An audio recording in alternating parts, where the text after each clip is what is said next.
Save Queen of Sheba by Louise Moeri. Chapter 1. A huge greenish-black fly was crawling slowly over his hand. The fly was so close to his eyes, for his hand lay tossed up on the dirt just a few inches from his face, that King David could see every leg as it moved, the iridescent wings flick, the big bulbous eyes. He wondered why he did not move his hand and brush the fly away. But then a buzzing sounded in his head, and his eyes closed, and he seemed to sleep again. The fly was still there. The buzzing in his head was softer, but now he was conscious of something else. There was a burning on the back of his neck as if he were lying face down in the hot sun. Hot sun. Yes, he was sure the sun was very hot. He was even sweating. Best to move to a shady spot, like under a tree. Why didn't he move to a shady spot? The fly moved closer, boldly, not afraid. Another moment and it lifted into flight and landed on King David's face, his right cheek, just under his eye. He could feel the fly's sticky feet, feel its thirsty seeking for food, for blood. Slowly, the crawling feet of the fly stirred something way down deep in him. He felt muscles awaken as if from sleep, bones clacked together. The hand before his face moved, and then he felt pain. And the pain made him catch a deep breath and cry out. But the air he sucked in saved him, for it gave him strength to raise his head, get an arm under himself, pull himself up, look around. Directly ahead lay a wagon, turned over on its side, and from beneath it protruded a man's leg. There was a man then under the wagon. Dizzily, he turned his head to the right. There was a smashed keg which had held water, now soaked into the ground, and beside it another from which flour had spilled. Beyond that lay a horse, dead by the looks of him, and another man. There was an arrow sticking out of the man's back. King David stared at the arrow and wondered if he too had an arrow in his back. Something hurt very bad, but he could not tell what it was. He turned and looked to the left. There were more kegs, boxes, some tools scattered here and there, and among them lay more people. All of them, men and women, one boy, lay in various positions as if somebody had raised them to a great height and dropped them, and they broke and died as they fell. Slowly King David bent his knees and pulled his feet around to where he could see them. His gray hickory shirt was smeared with dirt and blood. More on the new black woolen breeches his ma had made for his 12th birthday last week. And still more on his left arm, where his head had lain. He raised a hand to his chest, his face, his head. Yes, there. High on his forehead was a ragged tear in the skin, and there seemed to be a loose flap of skin with hair on it hanging loose. He could tell there were thick, sticky clots of blood matted in his sandy hair and streaked down his sunburned, bony face. "Tried to scalp me," he said aloud to the silence around him, "but didn't quite." He could see that several wagons were scattered around. Some of them had been burned, but the fires were out now, with only a heavy stinking smell of smoke that was drifting slowly away on the faint breeze. He now felt very thirsty, but it looked as if all the water kegs had been smashed, as well as sacks of flour and beans torn open, and spilled on the ground.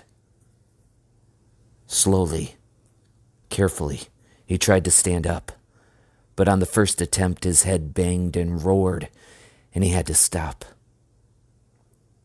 Then he crawled on hands and knees over to the nearest wagon, grasped the wheel in bloody hands, and pulled himself up. Got to look around. He felt fairly safe, oddly enough. He could see that the Sioux raiding party had gone. In the deathly silence, the early afternoon sun beat down on the prairie, and the wind washed idly over sightless faces, turned up, over bloody clothing. Quilts and household gear trampled into the earth. There was blood everywhere. On the bodies, on the ground. Besides the smoke, another curious, sickening smell was beginning to thicken in the hot air. A smell he would remember forever. The smell of death. Carefully, King David counted the wagons he could see. 5, 6, 7 wagons. 4 of them burned, lay scattered down the slight slope above the shallow draw, all overturned, their horses missing. Pa's wagon was not one of them. Pa got away, he told himself in a rush of relief. But the relief was short-lived. Then, if he's all right, why didn't he come back for me? Pa and Ma, they must be hurt. Maybe dying. Or they'd have come back for me. King David let go of the wagon wheel and started to walk aimlessly across the littered ground. His feet shuffled and his knees were weak, and he wished he had something to lean on. Something knocked against his ankle and he looked down. Without the slightest degree of surprise, he saw that it was a cane, still held in the clenched hand of a dead woman. "Give me the cane, Miss Stone," he whispered. "I need it." He twisted the cane out of her stiffening fingers, and using it began a slow circle of the wagons. It was very hard to think, but he began to piece some of it together. It must have been about 11 o'clock in the morning. Wagon Master Keene, sitting tall on his big black horse at the head of the column, had just told them to halt for nooning, to eat a cold meal, and to rest and graze the stock. King David had been walking out ahead of the train, just behind Mr. Skinner, the guide, so as to get away from the dust raised by the wagons and the loose stock. This part of the train had been traveling on the Oregon Trail, well south of the North Platte River, and had crossed Scotts Bluffs by way of the Robidos Pass. They had hoped by taking this route, less heavily traveled now, to find better grass for the stock than they might have encountered on the trail that held close to the south bank of the North Platte. After leaving St. Louis, the settlers had disintegrated into several widely separated groups of wagons, with those pulled by horses, the horse column, far ahead of those pulled by oxen, the cow column. And King David knew that the wagons with ox teams were to go by the north fork of the trail that followed the Platte. By this time, there was no telling where that part of the train would be, but he was sure they were too far away from him to be able to find them, especially since he was injured. These several wagons here had been slightly in the lead of their own small train, with a distance of a mile or so between them and the next group, and their horses had already been unhitched. The remainder, the missing 14 wagons with Pa's among them that lagged behind, were just coming into view, with horses, of course, still in the traces. Suddenly there had been a noise of yelling and trampling hooves, followed by shots and screaming. King David could remember the raiders, Sioux somebody called them, coming out of the draws and gullies of the sand hills to their left. It was too late to form a circle of wagons. The teams were already unhitched, and all the men could do was scramble for their guns while the women and children ran for cover. King David heard shouts, curses, shrieks, the sound of rifles, horses screaming. Then something struck his head, and like a curtain, darkness dropped over his memory. So now he stared around. I'm alive, he told himself. These others here are all dead, and the rest of the wagons have gone on, escaped without me. Suddenly he had a terrible need to find someone else alive. He had lived through the raid. Surely someone else could have survived also. He stumbled from one body to the next, but only cold faces looked up, with blood splashed everywhere that was growing thick now, like red pudding cooked too long by the hot sun. Every once in a while the breeze stirred a shirt or a bonnet, and he thought for a moment that someone still lived. But each time he went to see, he could hear no breath, no beat of a heart. Past the farthest wagon lay a couple of wooden chairs, and under the chairs a feather bed. The breeze, now freshening, was lifting clots of feathers through holes in the ticking and tossing them up to drift idly away over the prairie. The white feathers looked like snowflakes, and in his thirst, the pressure of the heat of the sun, he was drawn to them, as if their cool whiteness could soothe the fever he could feel rising in him. From under the feather bed, a child's foot stuck out, shoeless, little, white.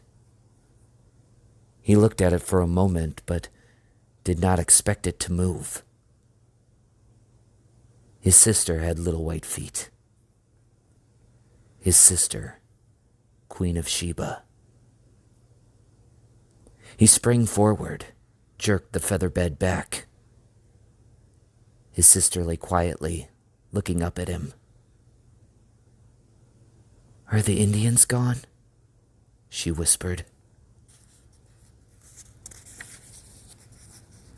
Chapter 2. King David yanked the feather bed away from the child. She lay sprawled on her back, as if she had been pushed down suddenly, and her brown calico dress was smeared with dirt and blood. Beside her lay another body, a woman of about 20 years, in a faded gray dress. The woman's breast was red with blood, and her face was set in a scream for all eternity. Letty Harmon, with whom Queen of Sheba was sometimes allowed to ride because Mrs. Harmon told her stories about fairies and elves. For an instant, King David was stunned to discover his sister's presence, her living presence, here among the dead. Then he grabbed the child and pulled her up thoughtlessly, not stopping to see if she was injured. Come on, get away from there, Queen of Sheba. His sister clambered to her feet. There was dirt on her face and hands, and a white sunbonnet hung from her neck. The strings tangled in her long yellow hair. She had one shoe on and still held a gray knitted stocking in her right hand. Her blue eyes were vacant, her delicate face pale and dazed as she looked around. All them folks, she whispered, they're hurt. No, King David said quietly. They're dead. At least everyone I've looked at is. He took a deep breath as he struggled to readjust his thinking. Only a few minutes ago he had been the only living soul here, and now there were two of them. But was it better or worse? Finding Queen of Sheba here was like finding a baby bird fallen from its nest. Fragile, pulsing with life, but a life that would be so hard to save. Here, King David struggled to pull himself together, to deal with what he had here instead of wasting time with wishing. I gotta find some place for you. He looked around for some kind of shelter for her, to remove her at least temporarily from the sight of the violent death, and at last realized she would be best off in one of the wagons, if he could find one without any corpses in it. He led the way across the torn ground, and after inspecting 2 wagons, found one that contained only a pile of quilts and kitchenware. He pushed her into it. "Stay in here, Queen of Sheba," he told her, "while I look around. I gotta see if there's somebody else alive besides us." Somebody, he told himself hopelessly. Somebody who's bigger than I am. Somebody who can tell me what to do. Queen of Sheba sank like a frightened bird into the nest of quilts, and King David began a slow, careful tour of the shattered wagons. His head still ached, but he could think clearly now. There were 12 bodies scattered around among the wreckage, and he was already sure that 11 of them were so mutilated there was no possibility of life remaining. Of the 12th, it was the guide, Luke Skinner. He could not be sure. Hope screamed through him as he examined the crumpled form. "Oh, Lord," he prayed, "let Mr. Skinner be alive. Even hurt, crippled, we could all make it together. Somehow." Luke Skinner lay on his face, at a distance down a slight slope toward the shallow, winding draw the wagons had been about to cross. He did not appear at first to be badly wounded as the others. But as King David knelt beside him, ran trembling hands over the man's body, he found a little round hole in the buckskin coat, a bullet wound in the center of the back. It had not bled much, and King David, when he felt the old man's hand, thought he could feel a faint pulse. There seemed also to be the slightest puff of breath from the nostrils, and his flesh was warm. King David tried to ease Mr. Skinner to a better position and see if he could help him, although it was clear to him even then that anyone shot in the back had almost no chance. He fought down an impulse to scream out and throw himself on the man's body. He wanted to yell, "Don't die, Mr. Skinner. Don't die. Don't leave us all alone here." He found a basin near an overturned wagon and carried water from a muddy rain puddle in the nearby gully to bathe Mr. Skinner's face and hands, and shaded him from the sun with a broken chair. But very soon King David could no longer feel the faint tick of the pulse, and a coolness began to spread through the body. He sat for a while in the burning silence beside Mr. Skinner's body and stared at him. He was still dazed, but the horror of the situation was leaping at him from all sides. Worst of all was the terrible feeling of loneliness. He was alive, he and Queen of Sheba, among all these dead. There was no one to turn to, no one to ask for help, no one to give him directions. Skinner, his last faint hope, had died. Pa was gone, and Ma.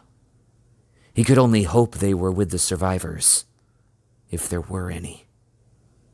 If Pa lived through the raid, King David knew he would eventually come back for his children. But if he was dead, after a while King David forced himself to get up and go back to the wagon where he had left Queen of Sheba. He decided he would not tell her about Mr. Skinner. She was only 6 years old. The less they talked about death, the better it would be for her. As he crept into the overturned wagon where he had left his sister, Queen of Sheba looked up. "King David, where is Ma? I want Ma." King David had dreaded the moment when his sister would ask for their mother. Queen of Sheba was so little, he knew she would cry for Ma and Pa. And what could he tell her? Only what he could make out so far. He eased himself down on the pile of quilts and rested his head that hurt so bad. So bad. "Queen of Sheba, I'll tell you all I know. We've been attacked. Sue, I think, because I heard somebody yell that. You remember these wagons?" He gestured around them. "Had stopped for nooning, and the others were just coming up. I was walking ahead to get away from the dust, and Ma had let you ride with the Harmons for a while. Well, the way it looks, when the Indians hit us, the other wagons took off and managed to get away. I think from the tracks that the Indians was chasing them. So I guess maybe some of them might be wounded too. Or killed. But they'll come back for us, won't they?" King David shut his eyes. He must be very careful how he thought and how he answered. If you let yourself hope for something that wasn't going to happen, you could just sit there and die, waiting and hoping. "Queen of Sheba," he said at last, "we can't count on that. If Pa was able to come for us, he'd be here by now. So that means he's hurt." He did not say aloud the thing that was exploding inside his head, or else he's dead. And if there are a lot of people hurt, maybe dying, in the other wagons, they'll have to run for it, try to make Fort Laramie. It looks to me like the Indians were still attacking them, the ones that got away. So they ain't got no chance but to run. No, they ain't coming back. If they was, they'd have been here by now. It's been, he calculated rapidly, 3 hours or more. "Ma, I want my Ma." Queen of Sheba's face began to crumple, and tears streaked down through the dirt on her face. King David stared wearily at her. "She must be with the rest of the wagons. Maybe hurt, maybe dead too, but I mustn't tell Queen of Sheba that." Queen of Sheba, racked with sobs, clenched her arms around her knees. Her voice rose to a scream. "Ma, I want my Ma." The hairs on the back of King David's neck prickled. "Quiet," he said sharply. "Hush up that noise, Queen of Sheba. Do you want to bring them Indians back?"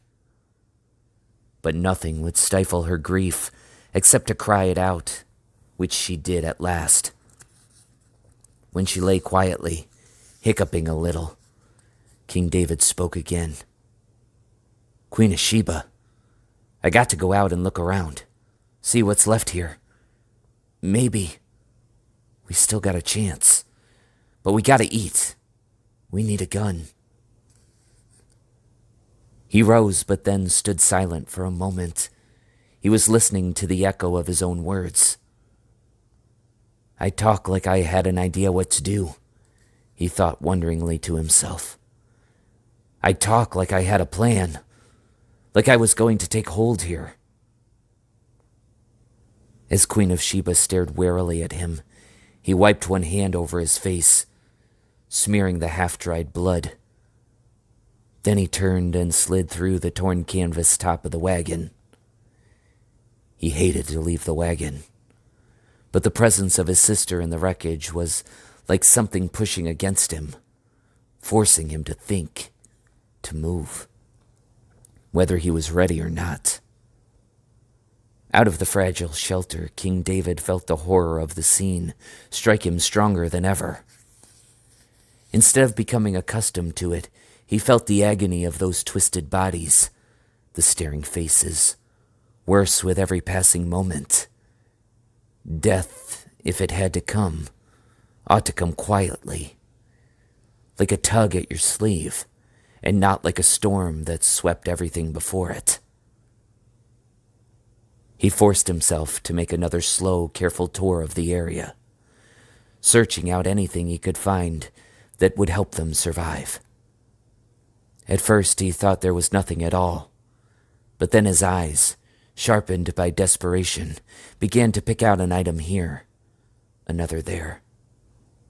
There were lots of quilts, a box of matches from the Harmon wagon, several pots and kettles.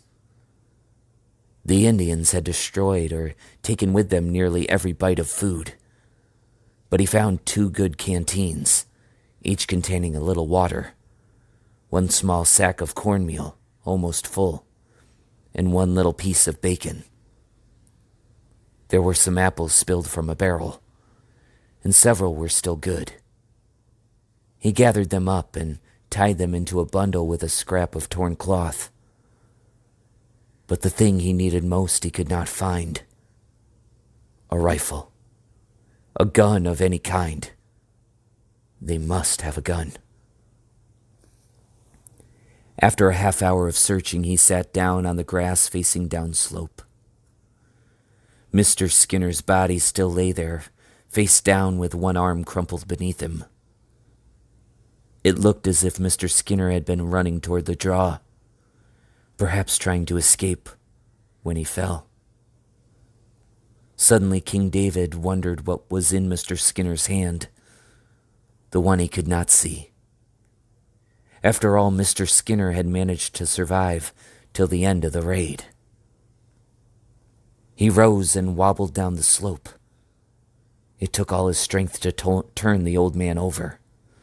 Sweat streamed down his face as he struggled to lift and turn him. And there they were.